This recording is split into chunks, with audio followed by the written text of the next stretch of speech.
दोस्तों, short inspired stories channel पर आपका बहुत बहुत स्वागत है।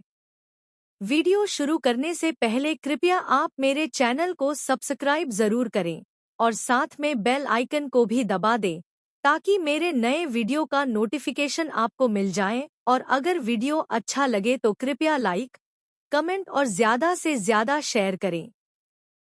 यह कहानी पंजाब के एक पुराने गांव से शुरू होती है। देखने में वह गांव बहुत खुशहाल लगता था। खेतों में फसलें लहरा रही थी, चारों ओर समृद्धि दिखाई देती थी। लेकिन गांव के लोगों के चेहरों पर एक अजीब सा डर था। यह डर वहां के चौधरी का था। उस चौधरी के पास जमीनों के ढेर थे, धन दौलत की कोई कमी नहीं थी। पर उसके पास सबसे बड़ी कमी थी, इंसानियत की कमी। उसे लगता था कि पूरी धरती और गांव के सभी लोग उसके गुलाम हैं। अगर कोई गरीब उसके रास्ते में आ जाता तो वह उसे कोड़ों से पिटवाता। यदि कोई साधु संत गांव में आ जाता तो वह उसका मजाक उड़ाता। अहंकार उसके सिर चढ़ चुका था।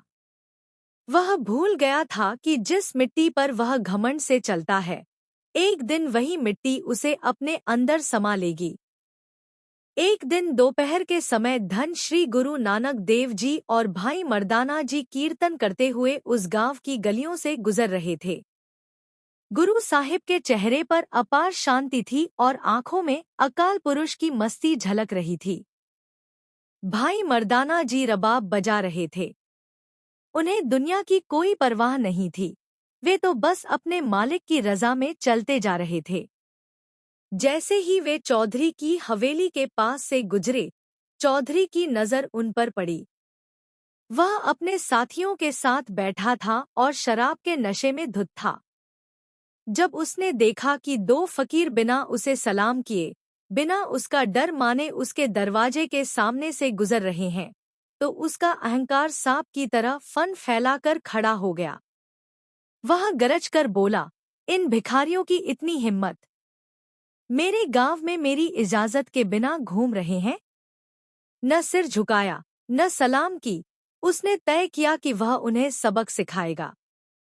वह हवेली से बाहर आया। गुरु साहिब आगे चल रहे थे और भाई मर्दाना जी थोड़े पीछे थे। चौधरी के मन में शैतान सवार था।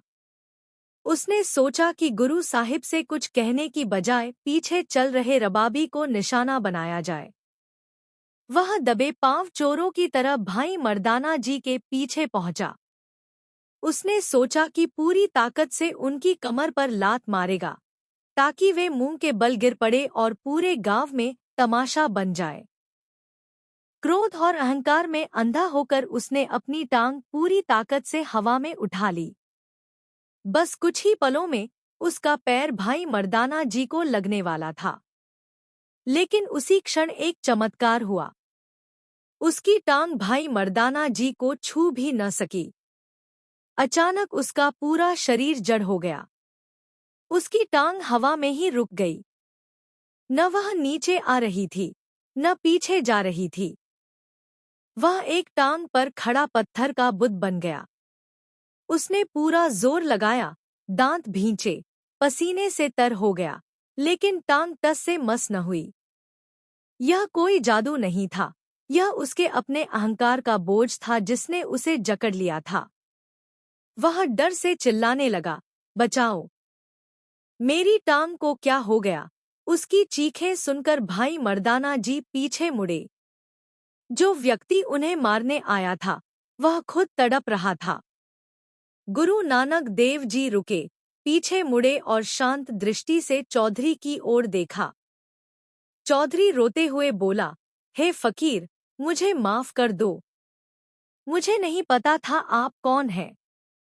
मेरा शरीर ठीक कर दो। गुरु साहिब मुस्कराए और बोले, भाई, हमने तुझे नहीं बांधा। तुझे तेरे अपने विचार और तेरे अपने अहंकार ने बांधा है। जब इंसान दूसरों का बुरा करने के लिए हाथ पैर उठाता है तो कुदरत उसे ऐसी ही सजा देती है।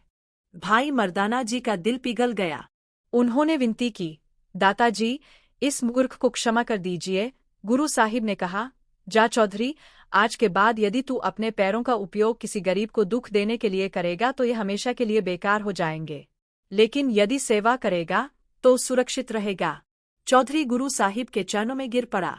उसी क्षण उसका शरीर ठीक हो गया। उस दिन गांव का सबसे घमंडी व्यक्ति गुरु का सिख बन गया।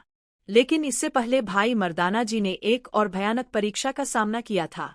गुरु नानक देव जी की पहली उदासी के दौरान वे मध्य भारत के घने जंगलों में पहुंचे, जहां सूरज की रोशनी भी मुश्किल से पहुंचती थी।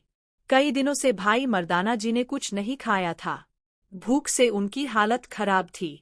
उन्होंने हाथ जोड़कर कहा, महाराज, अब चला नहीं जाता। यदि कुछ खाने को मिल जाए तो प्राण बच जाए। गुरु साहिब ने उन्हें भोजन की तलाश में जाने की आज्ञा दी, पर साथ ही कहा, परमात्मा को मत भूलना। भोजन की तलाश में भटकते हुए वे रास्ता भटक गए और कौरा नामक राक्षस के इलाके में जा पहुंचे। कौरा भील जाति का मुखिया था, जो अत्याचारी और नरभक्षी बन चुका था। उसकी गुफा के बाहर तेल से भरी एक बड़ी कड़ाही आग पर चढ़ी थी। चारों ओर इंसानों की हड्डियों के ढेर लगे थे। कौरा ने जैसे ही भाई मर्दाना जी को देखा, उसकी लाल आंखें चमक उठीं। उसने झपट्टा मारकर उन्हें पकड़ लिया और रस्सियों से बांध दिया। कड़ाही में तेल उबल रहा था। मौत सामने खड़ी थी। भाई मर्दाना जी ने मन ही मन अरदास की, हे नानक, मेरे मालिक, मुझे बचा लो। जैसे ही कौरा उन्हें उबलते तेल में डालने लगा, उसी क्षण गुरु नानक देव जी वहां प्रकट हुए। गुरु साहिब की एक झलक पड़ते ही सृष्टि के नियम बदल गए। नीचे आग तेज जल रही थी, लकड़ियां भस्म हो रही थीं, लेकिन कड़ाही का उबलता तेल पल भर में बर्फ जैसा ठंडा हो गया। कौरा स्तब्ध रह गया। उसने उंगली डालकर देखा, तेल ठंडा था। वह डर गया। गुरु साहिब ने कहा, कौरा, देख, यह तेल तेरी नफरत की तरह गर्म था, अब शांत हो गया है। तू कब शांत होगा? तू इन जीवों को मारकर पेट भर रहा है, पर तेरी आत्मा भूत ही है। ये शब्द उसके दिल में उतर गए। उसका पत्थर जैसा हृदय पिघल गया। वह रोते हुए गुरु साहिब के चरणों में गिर पड़ा, मुझे क्षमा कर दो महाराज, मैंने बहुत पाप किए हैं। गुरु साहिब ने उसे उठाकर गले लगा लिया। उसके अंदर का राक्षस मर चुका था और इंसान जाग उठाया था। यदि आपको यह ऐतिहासिक साथी अच्छी लगी हो तो इसे अपने परिवार और दोस्तों के साथ अवश्य साझा करें और कमेंट में धन श्री गुरु नानक देव जी लिखकर अपनी हाजिरी अवश्य लगाएं और चैनल को सब्सक्राइब करना न भूलना।